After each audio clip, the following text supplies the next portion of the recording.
Oi, meus nobrezas! Está no ar mais um episódio do De Cara com Douglas Nobre e hoje nós vamos conversar sobre o filme O Rio do Desejo, que estreia nesta quinta-feira nos cinemas de todo o Brasil. Um filme que mostra um recente casal, onde Dalberto leva a Anaíra para viver em sua casa junto com seus dois irmãos, mas esses irmãos também se apaixonam por essa mesma mulher.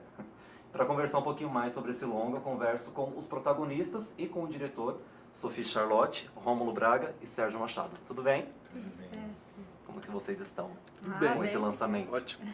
Eu tô muito Eu tô animada. eufórico, cara. Tô curiosa. Cheio de expectativa, né? A gente fez uma sessão lá no Amazonas que foi uma loucura. Então agora de São Paulo a expectativa cresceu para ver como vai ser. O filme é baseado, né, no livro O Adeus do Comandante. E eu queria saber quando que essa história chegou até você e por que você teve a ideia, a intenção de trazer para o cinema. Na verdade, o Adeus do Comandante é um conto que está dentro do livro Cidade Ilhada, do Milton Ratum.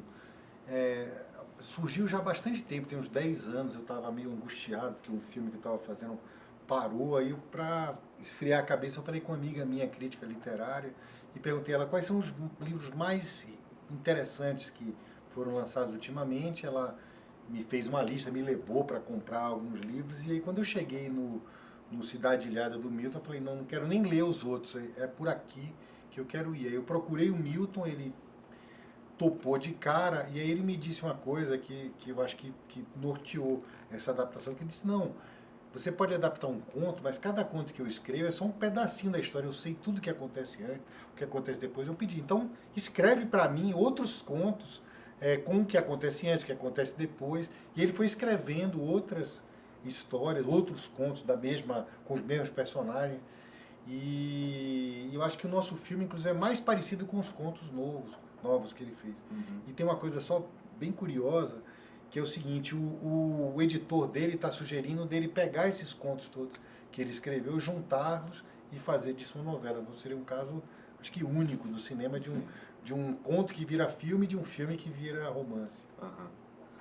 Eu queria que vocês comentassem um pouquinho também sobre Anaíra e Dalmo. Dalmo é tipo um dos irmãos, acho que é o irmão mais velho, nunca foi muito dito isso, mas eu entendo que seja o irmão mais velho.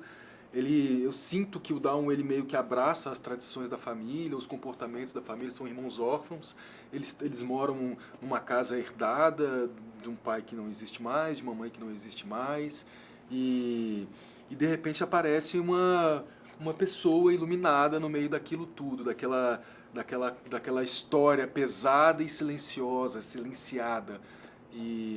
Então o Dalmo é esse personagem que lida com a falta de uma maneira muito dura, muito calada, muito velada, muito sufocada.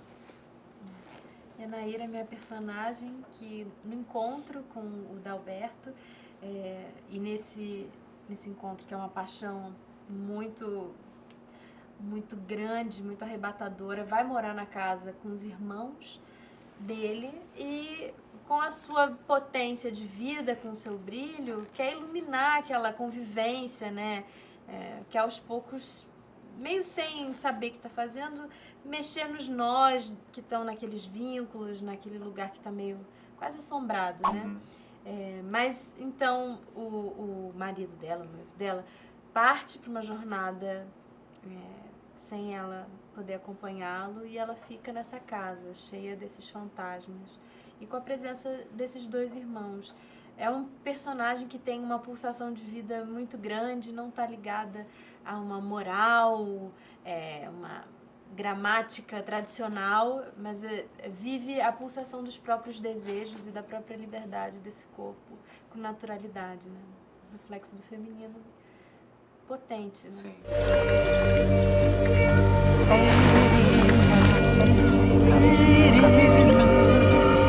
Vou te fazer a mulher mais feliz do mundo, Anaíra. Aquele ali é o pai de vocês? E cadê a foto da mãe? Tem foto da mãe aqui em casa, não. Ei, o quê? Ela não vai entrar pra família, ué?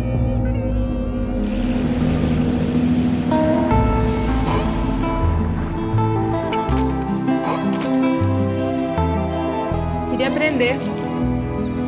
Me ensina?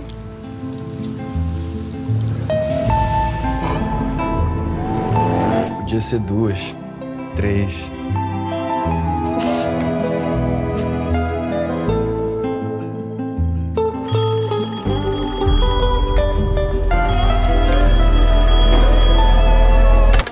Assim como no filme, o que vocês pensam sobre uma pessoa se apaixonar por mais de uma, ou ao contrário, né, duas se apaixonar por uma? Vocês acreditam nisso? Eu acho que todas as possibilidades de amor existem, já existiram e sempre vão existir. A gente tenta enquadrar muito essas métricas, mas essas questões do desejo são questões inerentes de todos os tempos, todos os lugares. E eu acho que o nosso filme tem a coragem de falar sobre isso de uma maneira menos óbvia, menos moralista, e abrindo para os reflexos, né? Para quem está assistindo, assistir a partir do seu ponto de vista e abrir novas possibilidades, novas janelas para ventilar. Como a minha personagem faz, eu acho que o nosso filme faz com quem for assisti-lo. O que vocês pensam sobre isso? Sobre se apaixonar por mais de uma pessoa, ou ao contrário? Eu acho que é completamente humano, né? Assim, não tem como... a gente é educado a não se apaixonar, né? O que a sociedade impõe pra gente é um padrão de relacionamento, um padrão de sentimento, né? Mas isso é impossível, né? A gente se apaixona a todo instante, né? Por tantas coisas. Por tantas coisas, por tantas pessoas, né? A gente lida com isso de maneiras diferentes, em momentos diferentes da nossa vida. Mas não quer dizer que a gente não sinta, né?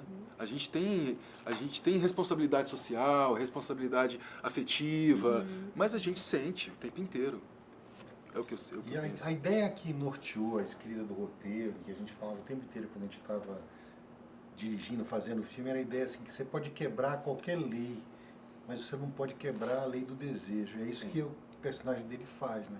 Você está ali, está vivenciando aquilo, quando você castra isso.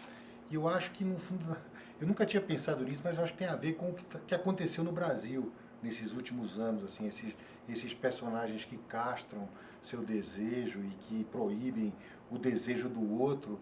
Eu acho que tem tudo o que aconteceu de repressão no Brasil nos últimos anos tem a ver com isso, com castração do desejo, com não amar, né?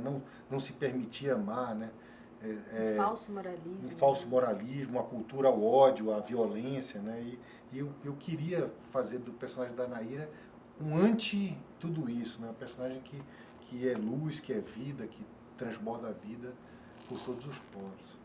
Só para encerrar, como que vocês enxergam a superação de uma decepção? Porque no filme mostra decepções de todos os lados, né? De um irmão com outro, da namorada com esses irmãos. Como que vocês enxergam a superação de um momento trágico, um momento difícil?